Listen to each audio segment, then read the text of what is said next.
Oh, hi there, it's Warren, and I'm here to break down the best pro wrestling matches of January 2025, and I'm doing it just for you. It's a new thing that I'm trying out here on the channel, so, let's see how long I can keep this up before life or too much wrestling gets in the way and I have to stop. Ideally, though, we're doing this every month, running down great matches you might have missed and need to add to your wrestling playlist ASAP. Now, if you're new to the channel, welcome. I watch a lot of wrestling. I watch AEW, I watch New Japan, CMLL, WWE. Those are my most regular watches.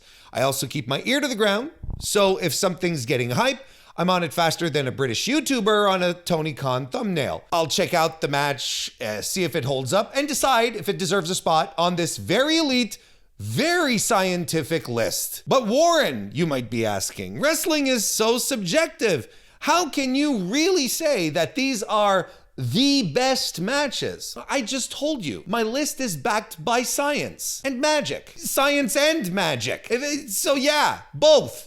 Subjective that. So January 2025 hosted 21 great professional wrestling matches among the stuff I watched. If you need a point of reference based off of someone else's review scale, a great match scores at least 4 stars out of 5.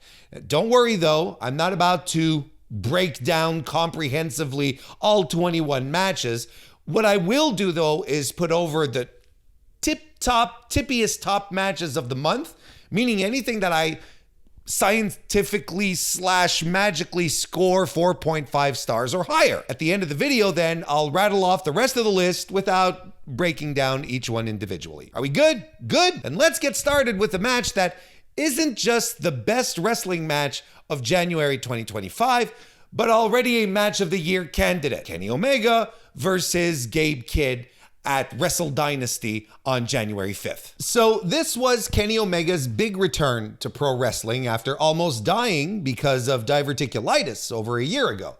He comes back on a big stage with a new big intro and a big new theme song, looking like the biggest wrestling star in the world, with everyone exciting and waited with bated breath for the cleaner to hit the ring again. But if you ask me, the truly memorable, striking moment was when Gabe Kidd removed his entrance gear to reveal a big old New Japan lion mark on his trunks. The audible gasp that came from the fans in the Tokyo Dome was incredible. Who would have expected, right? Gabe Kidd, hot-headed, Bullet Club hooligan who never showed any respect for anyone or anything, would suddenly turn into the hero that would stick up for New Japan against one of AEW's icons. And the crowd was so into it. They cheered for Gabe the whole way through, managing to have Kenny Omega be a big old heel for the night. This match was special. Even before the match started, it felt special. If anyone still doubted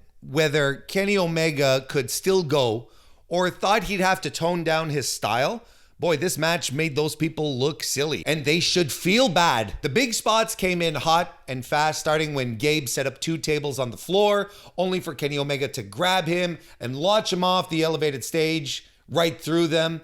And then Kidd was getting checked on. Kenny Omega decided to follow it up with a massive springboard dive that wiped out Kidd and everyone who was checking on him.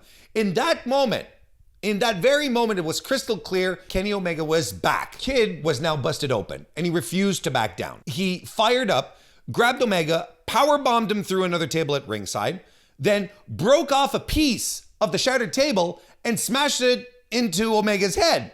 And Kenny then started bleeding buckets, like full-on Muda-scale gusher. At that point, the match hit a completely different level of chaos and intensity. From there, it was a dramatic, intense, hard-hitting spectacle. Every moment delivered. Kidd, New Japan's hero, even did an octopus hold to cheers from the crowd. Omega was successful in silencing any doubts people may have had about his return.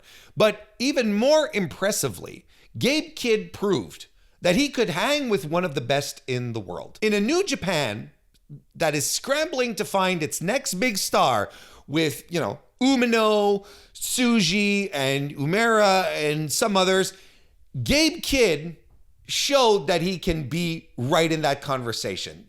Gabe Kidd is right there. Right there. I mean, the match was so good, Hiroshi Tanahashi was crying after the match. So how can you not call it a match of the year? Easiest 5 stars you can ever give to a match ever. Now, let's move on to another great match from the same show. Konosuke Takeshita defending both the AEW International title and his newly acquired Never Openweight title, which he won the night before at Wrestle Kingdom 19 against Shingo Takagi. This time, though, he's stepping into the ring with everyone's favorite, Tomohiro Ishii. And boy, did this one hit hard. We're talking brutal head drops, strikes that looked and sounded great, German suplex galore, and enough fighting spirit to power the city of Denver, Colorado for a month.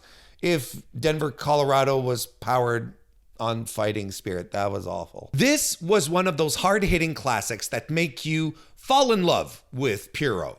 Reminds you that pro wrestling is good. At one point, Takeshita pulls off this incredible second turnbuckle lift into a Falcon Arrow on Ishii, and it was just like, frankly, one of the coolest spots of the match. Just ridiculous strength and precision. Sometimes, all you want to see is big, strong boys beat the hell out of each other, then get back up and ask for more. And boy, did we get that in this match. It delivered. But what really elevated this was the level both men brought to the table. Takeshita, who's easily one of the top 5 wrestlers in the world right now, and Big Tom Ish, who, look, honestly, might never stop going this hard. An absolutely incredible match. 4 3/4 stars for me. Since we're already on the subject of Tomohiro Ishii, let's talk about another standout match of his.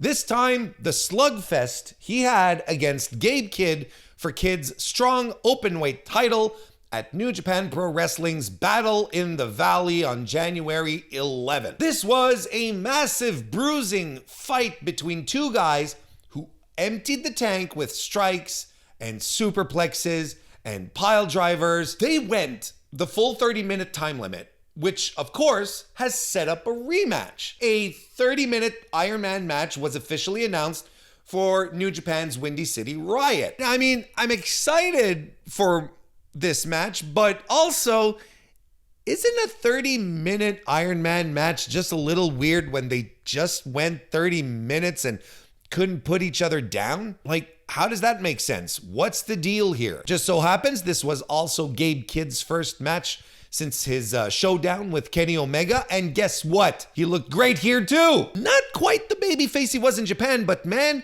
this guy can hang.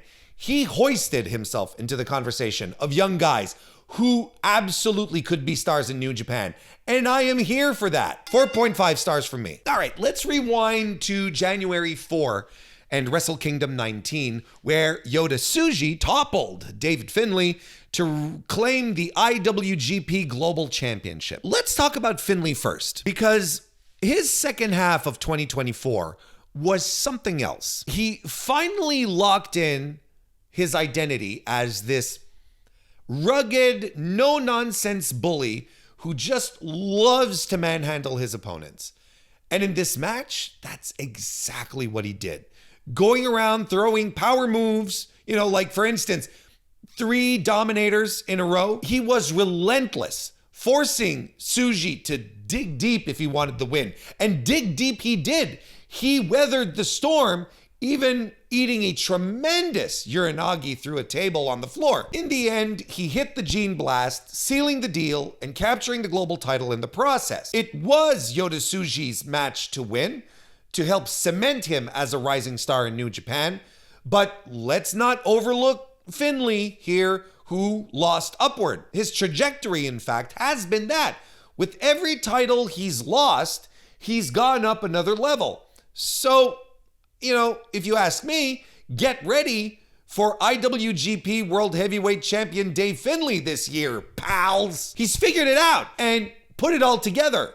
He's the real deal now. And this match, 4.5 stars. The last match we're going to break down and talk about is Hechicero versus Blue Panther on the January 11 CMLL Viernes Espectacular show. That means Friday Spectacular. I'm a man of the world. Fan favorite Hechicero is quietly becoming a pushed commodity in CMLL and scored a big win over beloved veteran Panther. Two technical champions going at it with great skill, and this despite Blue Panther's age, right? That's always kind of the thing. Hechicero is younger, faster, just plain meaner. Nevertheless, Panther pulls out every trick in the book, big risks, all the heart in the world, and that ridiculous connection he has to the Arena Mexico crowd. But Hechicero is one step ahead of him the whole time. But the crowd, though, let's talk about that. The crowd, unreal. Like, the moment when Hechicero starts throwing hands and Panther fires back with a great flurry of offense, right? The place just loses it. And let's not sleep on Hechicero's masterclass in getting heat. Dudes out there kicking poor Kemonito off the apron like a cartoon villain, and then ripping Panther's mask off at the end to lead to the finish. Just some cold-blooded stuff. Of course, there's that moment where Panther whiffs on a dive and lands on his head, or close to anyway, that scared the shit out of everyone watching. But you know what? The vet dusts himself off and goes and does another one. Technical, rugged, full of heat. What an incredible match. 4.5 stars. So there you have it. Those are my tippy-top matches of January. The matches that made my loins quiver with delight. But we still have a lot more. So here's the rest of my best matches for January. 2 matches from Pro Wrestling Noah on January 1st. Keno versus Kenta, and Kaito Kiyomiya versus Ozawa. I talked about Wrestle Kingdom before. Well, I have 2 more matches from Wrestle Kingdom 19. Mayu Iwatani versus Izumi, and Shingo Takagi versus Konosuke Takeshita. January 4th's Saturday CMLL show had a great Barbaro Cavernario versus Neon match. Wrestle Dynasty was such a great show on January 5th. A crazy good show. On top of the 2 I already mentioned, I have 4 more. Mercedes Moné versus Mina Shirakawa, David Finlay versus Brody King, Tetsuya Naito and Hiromu Takahashi versus Great-O-Khan and Jeff Cobb versus the Young Bucks, and Zack Sabre Jr. versus Ricochet. January 11 had another tremendous New Japan show featuring El Desperado versus Taiji Ishimori, Konosuke Takeshita versus Kushida, and there was also the Sumi Sakai retirement match, which was great for the vibes, more so than the wrestling, and Zack Sabre Jr. versus Hechicero. Hechicero's having a hell of a start to the year, I'll tell you what. Then we had Barbaro Cavernario versus Defunto versus Barbuza versus Zilwa on the January 17 CMLL Friday show. There was also Hangman Adam Page versus Christopher Daniels on the January 18 edition of AEW Collision. And finally, Sari versus Miko Satomura at the Sariism 6 show on January 23rd. And there you have it, the scientifically and magically proven list of the best wrestling matches of 2025. But hey, what did you love this month? Got something I missed? Something I absolutely need to watch, or else, threats? Drop it in the comments. Yell at me on Blue Sky at MrWarrenHayes.show, or swing by the Discord. The link's in the description. Thanks for watching, you champions. Like the video, subscribe to the channel, maybe even share it because, clearly you should, and I'll see you next time.